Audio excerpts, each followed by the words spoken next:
And good morning, Daniel. It's an Good morning. early start for us. How are you doing? Good morning, everyone. Thanks, I'm great. Yeah. How about you? We already shared. I'm having my coffee. You going with your tea. It's an early one for us.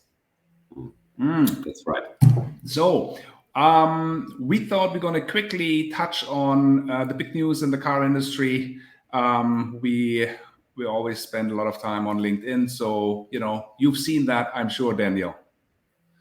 Yeah, for sure. So this is a big one. I think, to my memory, it's the first time now a big German company takes a significant stake in one of the Chinese startups. So Volkswagen buying a 5% stake via new shares in Xpeng for 700 million investment. So I think that's pretty big news. Yeah, it's an innovative new approach I think we haven't seen before. Yeah, I mean, it's. I was wondering, and maybe you can talk about this a little bit, but like how long have these guys been preparing a deal like this? Because obviously, they didn't get together yesterday. But the picture is there, Brandstätter and He Xiaopeng. But really, like when you look at the deal, it's not only one deal; it's basically two deals. When you look from a Volkswagen conglomerate perspective. So really things are beginning to shift. And as you just said, I mean, Volkswagen taking the lead here and buying a 5% stake in Xiaopeng. That's a big deal. They spent, I think, 700 million US dollar on this deal. And maybe you quickly can take us through what exactly is part of the deal. Yeah, so it's a stake, right? 5% is not too much, and but $700 million I think is quite significant for Xiaopeng because Xiaopeng is also struggling to maintain their cash flow, and now it seems that Volkswagen will jointly develop two cars with Xiaopeng in the mid-size segment, right? And Xiaopeng is very famous in China for having the best in-car entertainment system. The whole connectivity is exactly the area where Volkswagen has been struggling with, and where they basically changed the whole top management of their software company. And so that seems to be pretty much win-win. I think I was surprised to see this, but it's good, right? So, and you asked how long they have been preparing this. I really think this year, this Shanghai Motor Show caused a shock in most German top management companies, and they realized they're already running towards, a very, very terrible situation. And it's 5 to 12, and some of these Chinese competitors are far ahead. And I can tell you, 5 years ago, something like that would have been impossible to think, that one of the big German companies takes a stake in one of these startups, right? I mean, think about how long it took for them to laugh about Tesla and not take Tesla for serious. I mean, imagine for Tesla 5 years ago, if someone would have made a bet with you that Tesla is going to be the most selling car in Europe in 2022 with the Tesla Model Y. And then these Chinese startups, they were laughed at. And now that we see this kind of mode, I think it's very interesting. I think it's created out of major crisis. So this is not a long-term strategy. It's a 5 to 12. But I think it's the only way. I mean, to move around a ship like Volkswagen, which has this kind of very difficult structure to drive change. To take a stake in some of these companies who did something well. And I mean, if you look at Volkswagen's electric car, the ID platform, I mean, it's a nice platform developed, but it's too expensive, right? If you want to buy it, you need to spend 70% more than a comparable gasoline car. And on the software side, it's not really standing out. So in China, it's not getting sold.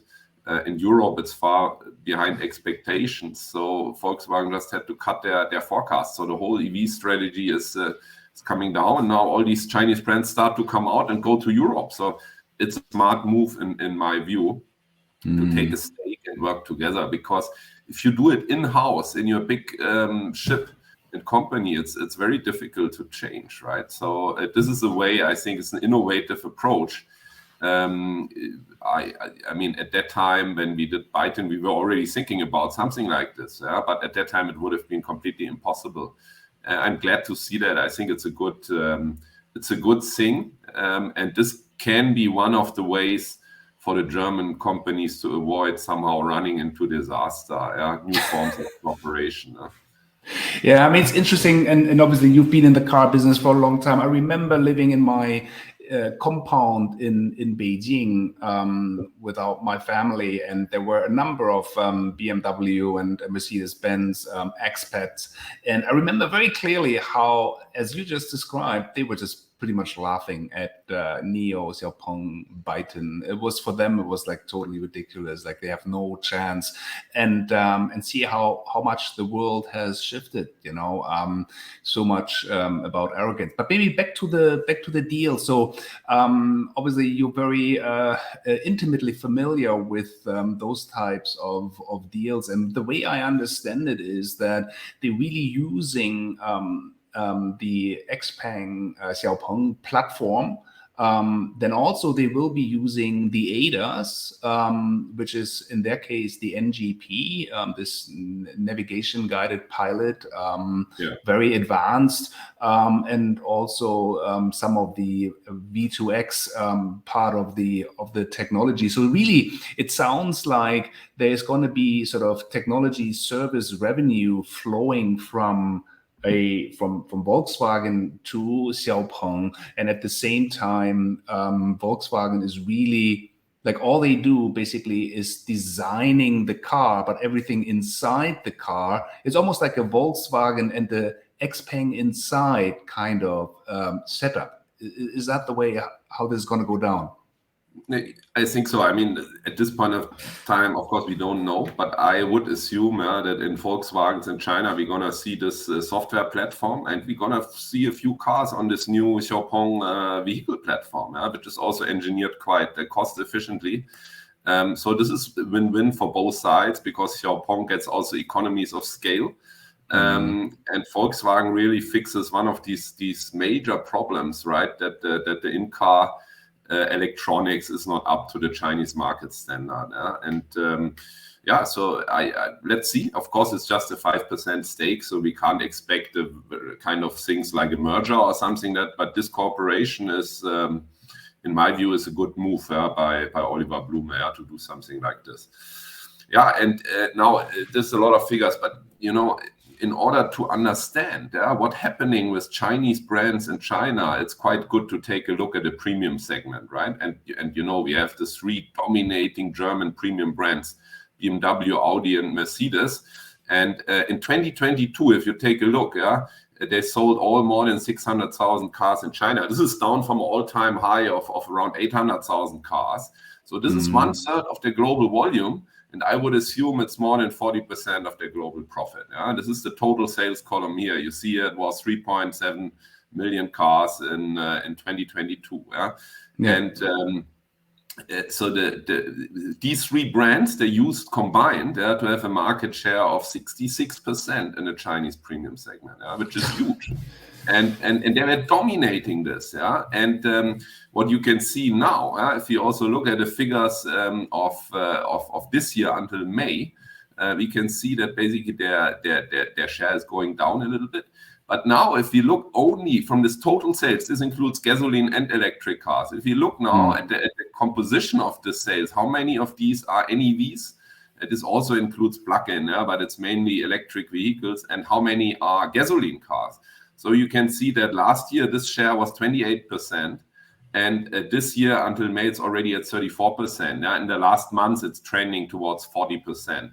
So, and if we now look at the market share within the electric vehicles, you can see basically that the German and the foreign brands in general get completely beaten up. So the Chinese brands, in the total segment, they have 28% share. But if you look at the electric side, it's 61%. And if you add up the three German premium brands, BMW, Mercedes, Audi, they're just at 10% or slightly above 10%, comparing to a total market share they used to have of 2/3. So the Chinese premium consumers, they're not buying any German cars. And I can tell you these very small market shares in the electric side, they come at discounts of 30%, right? If you buy a BMW iX in China as the flagship electric car, right now you get it with a discount of 30%. So it's basically the Chinese consumer at this stage, they're rejecting to buy foreign brand electric vehicles. So, and this is the premium segment, so it doesn't include Volkswagen. But for Volkswagen, it looks even more gloomy. If you look at the total market, we see that 80% of the brands is Chinese brands in the electric vehicles, and the foreign brands only hold 20%. 10% of that is Tesla, and Volkswagen is, I think, is around 1%. So it's very, very gloomy. And this is the most competitive market in the world right now for electric vehicles. So it's not going to stay in China. So this kind of, and I can tell you, and you know this, Mirko, right? So the Chinese consumers are not buying these Chinese brands now because suddenly they become patriotic and say we buy a Chinese car. They're buying these cars because these are better products. Yeah? They are very good products with great software, great design, better cost efficiency. So we see a major shift and earthquake, and something like this, if this would remotely happen in Europe, you can forecast what's going to happen with BMW, Mercedes, and Audi's global sales volume. It's not going to stay at 600,000-700,000 cars in China if this trend continues remotely. So, and for this background, I think we can go to the next chart. So for this background, I think it makes a lot of sense. And this He Xiaopeng, in my time at Byton, I met with him a couple of times. I like him very much as a very down-to-earth entrepreneur. And at that time, we were also talking about many things. So at that time, it would have been impossible to imagine that Volkswagen invests in Xiaopeng, right? But he is really, he's a great entrepreneur. And I'm not sure that if he would have been financially in a great position, I'm not sure that he would have made this deal because it really means giving the core competitive advantage of their products to someone else, right? Can I quickly come in here? That's one of my questions for you, Daniel. How much does this deal and really taking the money from Volkswagen also mean? And can you come to that conclusion that Xiaopeng has given up going it all alone towards becoming sort of a global brand? And is it kind of like a capitulation in a sense? Because when we've seen the last quarters, they were really tough. Tesla's price wars. I think the vehicle margin came down from 10% to 5%. Last quarter, I think it was minus 2.5%. So is this really sort of like a sense, like giving up? Yeah, I don't think we can say it's really a capitulation or something like that. Yeah, so this is more, I would say, it's the only way to survive, because the company's volumes is still at 100,000 units only. And this year in China, their volumes are actually going down. So this is quite scary. And of course, they started to expand now to Europe. But you need scale. In order to survive and cover your big fixed cost, you can't survive with 100,000 units, except you're maybe Porsche. But you need to ramp up to 500,000, 1 million. So getting their platform to Volkswagen, this is the only way to do it. So and because somehow the rational logic is back to this part, right? Like 2-3 years ago, these EV startups, they could be worth 50 billion without any hard sales figures behind that. But now the market is seeing, I mean, it's very tough. The stock market, it's really looking at the fundamentals. How many cars you're selling, how big is your margin, can you make money or not, right? So are you losing money or making money? So as long as this is the case, you need to grow and you need to really improve your, your economies of scale. So this is the GS6, it's a new product of Xiaopeng. I think a lot of hope lasts on that. It's perceived very well in China. And you can imagine something like this is coming. Yeah. So I think because this rational sentiment is back, I don't think it's a capitulation. I think it's a smart move for Xiaopeng to do this. But maybe they wouldn't have done that 1 or 2 years before when they were still in a very good position, because this is really the establishment they are originally fighting against that as a startup. All of these founders, right? But the reality is, in order to grow your company, you need to cooperate. You need to get up your volumes. But then let's turn the question around and ask it the same way, but directed at Volkswagen. When you run Volkswagen, and especially Volkswagen China, but like really globally, looking at it from a Wolfsburg perspective, is that a capitulation for whatever CARIAD has been trying to do and all their software efforts? What are these guys thinking back home, having tried to do the same thing, and now they basically being placed sort of being confronted by this technology? Yeah, I would put it more in a positive sense. Of course, German media, there will be a lot of critical voice on this, and I say it's capitulation, whatever. It's the right move, right? So, I mean, you need to change. You're a big company and you have very complex structures. And within the big corporate structure to drive this change is very difficult, especially if you don't have the IT genes or the tech genes in your company. And I was already thinking about it. I mean, in some of these big companies, you need to work with startups, or you need to set up your own startups and build a firewall to your big corporate structures, in order to change. So I think this is a wise move. You get access to something like that. So if you would try to drive this thing internally, it would cost you much more than 700 million, would be much slower.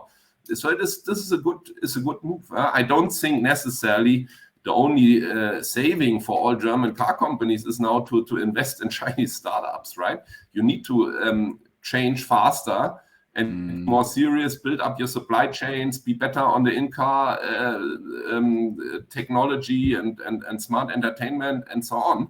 But let's say building pockets of innovation where the innovation cannot be killed by the big corporate structure, and where you can be faster, more flexible, more cost efficient. That's what we can learn from China, actually. So, and that makes sense either to take a stake or to set up your new separate entities from your big company. So I think this is a very positive move. I hope to see more of this because, I don't want to see a losing of the German industry versus the Chinese industry sometime, right? I mean, the German industry profited greatly many years from the Chinese market, right? And now it seems there could be trouble around the corner for the German company. So these kind of new ways of cooperation, they can be win-win. They can help the German companies to change, and they can help the Chinese companies to go abroad. So it not necessarily short-term needs to be a head-to-head competition, right? Yeah, so let's take another look at this win-win, and you just alluded to this already. What does it possibly mean for Xpeng, really? Now they're doing these two models jointly with Volkswagen. First question is, are they only going to be sold in China, or are possibly these two new BEVs on the G6 platform coming to Germany as well? And secondly, what does it mean for Xpeng in terms of their global ambition expanding into Europe? Is there maybe additional advantages for sort of partnering up with Volkswagen and selling in Europe with this partnership? I would assume that in this partnership there is nothing that's included for Xpeng in terms of expanding to Europe, right? I would assume that. I'm not 100% sure, but I definitely think it helps Xpeng to get visibility in Europe. So and they're preparing to launch their products in Europe. In Norway, they're already there, and they're working in Netherlands and Germany. And they're going to come to the motor show in September in Munich. So they have a plan for Europe. And I think in terms of consumer, knowing their brand and getting acceptance, this can be, of course, helpful. But I wouldn't assume that Volkswagen will help them with their sales strategy and go-to-market strategy in Europe. But that is just my personal guess at this point of time. Yeah. So, I mean, kind of leading... So I want to add one more point. So it's very good for these Chinese companies like Xpeng to go out earlier, because the Chinese market is just too competitive. I mean, there is these hundreds of brands, and the price war triggered by Tesla, it's really very, very tough for them right now. And there's opportunity outside of China, in Europe and other places. So and you get more scale, you get this experience. So it's contra to this traditional perception. Firstly, get it right in your home market and go out. Now is the time to go out, because the consumer preference for EV, this S-curve of technology change, is happening around the world in all markets. So now is the point of time to go there and show your products. And basically, sort of leading on to that, because you said now is the time, and this deal has happened. What do you think? What else can happen? What can happen with for BMW or Mercedes Benz? What are the options on the table? Yeah, so definitely there's other partners. Yeah, if you look at NIO, they're more in the premium than Xpeng. And they have a very nice also in-car entertainment. They also have very good service, customer culture. The product is also not bad from my point of view. So, but they have the same problem like Xpeng. They are under tremendous pressure in China because of this Tesla price war. They are still too small to have economies of scale, so their cost structure is not sustainable. So they also need to ramp up, right? So either they find continuously investor who put in 1 or 2 billion per year in them to help them go through this until they can break even, or they also partner up with someone. So it's an option, but I'm not sure if they go down this road. But it's something to think about. Yeah, I think for NIO, I'm not sure I'm right about this, but it's a bit more difficult because of their battery swapping strategic decision. I'm not sure so many OEMs really are into that idea. And also, I think there have been a couple of news items out there on NIO developing a second and a third brand, even sort of more on a lower tier. Right. So kind of like maybe there is already too busy on that front, because some people also think this deal between Xpeng and Volkswagen is going to distract Xpeng from their own development, and for sure that's true. But again, then there's a price for everything. I just want to quickly sort of say something on the stock market. As you can see, you had a massive move once the news came out here on the 5-day chart. You can see they gained like 40%. I think on the day the news came out, it was like 33%. And Xpeng, as we've said in one of our earlier sessions, has been a bit of a laggard compared to especially Li Auto this year. But just alone these last couple of weeks since May, they almost tripled their value. They went from $30 all the way up to $81. So it's like 170% gain. So you can see, the investors really do like it. The market recognizes this has been a very smart strategic move, and all that can be said, that hopefully this is going to last. This is sustainable, and this is really going to help Xpeng sort of drive into a new direction. And now let's just see what the competitors say. I think we're almost through with our topics, Daniel. Any sort of concluding words, and then we close the session for today. Yeah, no, it's quite exciting. And I'm also working with a couple of Chinese brands, trying to help them to bring them to Europe with NIO. And it's exciting to see these changes happen. So I think we will have a lot of more topics to cover over the next few months for Chinese and German car industries and electric cars coming to Europe. Awesome. Thank you, Daniel, for these very special and very insightful comments on the developments. We're going to end the recording here today. Please, all our viewers, leave comments on YouTube, and we'll be back soon with more exciting topics. Thank you, Daniel. Yeah. Thank you.